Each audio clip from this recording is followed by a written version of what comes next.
Roadbuster from Dark of the Moon. He's going to go in blur mode for a minute because I'm going to show you a close-up of his weapon. Now, the weapon mechanisms are pretty awesome little gimmicks. Now, I'm not a huge fan of weapony gimmicks myself, but anyway, when you'll probably have noticed already, I kind of blew the surprise.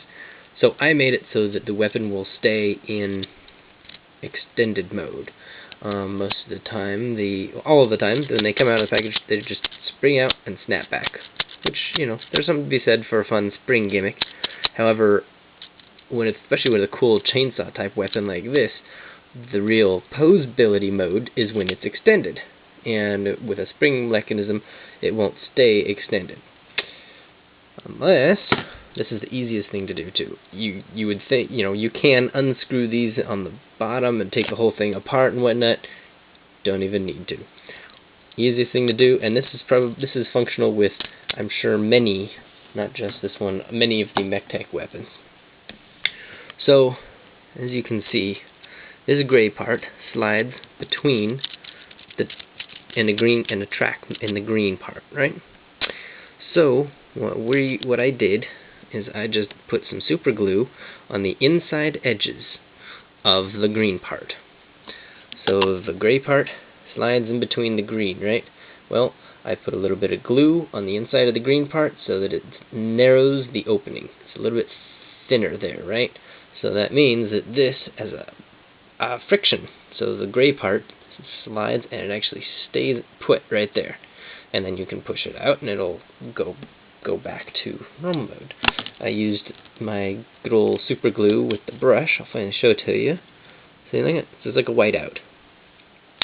Makes it super easy to just take it and put it on the inside there. Turn it over, put it on the other side. I let it dry upside down so that the glue wouldn't fall into it. Now I did it almost 2.5, I guess you can say technically 3 times. So I put glue into it, let it dry, I tested it out. It helped a little, but not very much. The spring's still pretty strong, so I waited for it to dry. I put another layer in there, another coat, and then it was really staying nice and firm. However, it was not quite all the way to the end in there, so I put a third layer in. Now it's really firm. Now it stays, obviously you can see, nice and tight. So, you got to make sure not to let the glue run, dry. Don't let it dry vertically like this. Let it dry upside down like this, so that the glue, if it falls, it'll fall out onto your, put a paper or something underneath it, as opposed to letting it fall inside and glue your mechanisms into place, or the springs and whatnot. But there you go. That's a great way to instantly give yourself a nice posable chainsaw weapon for Roadbuster, and I'm sure many of the other Dark of the Moon figures that are going to have these spring-loaded gimmicks. You want to have it posed in a specific fashion.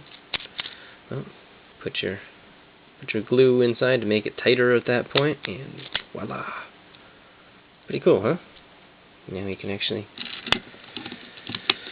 keep it on top of his car, ready to chainsaw some zombies as he's driving by, or onto his arm when he's in robot mode, ready to slice him around. Chainsaw on his arm. Ash, eat your heart out. Hail to the king, baby.